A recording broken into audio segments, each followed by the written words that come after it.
Have a seat please. ओ, तुम्ही यशवीचे पॅरेंट्स आहात का? बसा. See Yashvi's parents, I mean Mr Ghorpade, specially for you. बऱ्याच दिवसांपासून टीचर्सच्या सारख्या कंप्लेंट्स येत आहेत की यशवीचं क्लासमध्ये लक्ष नसतं.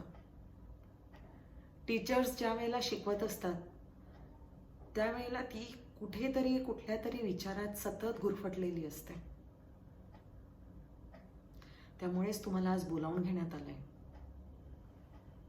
या मिसेस जोशी, जरा यशवीच्या नोटबुक्स आणा, स्पेशली इंग्लिश आणि मॅथ्सच्या. See Mr Ghorpade, her notebook. कितीतरी स्पेलिंग मिस्टेक्स आहेत. मॅथ्स सुद्धा खूप पुअर आहे. आमचा स्टाफ खूप छान आहे, खूप चांगल्या पद्धतीने करून घेतात टीचर्स.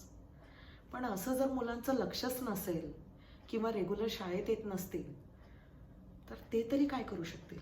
तुमची पॅरेंट्सची सुद्धा काहीतरी रिस्पॉन्सिबिलिटी आहे की नाही?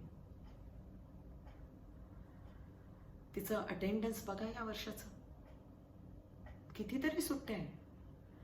व्हॉट्स the problem Mr Ghorpade in your house?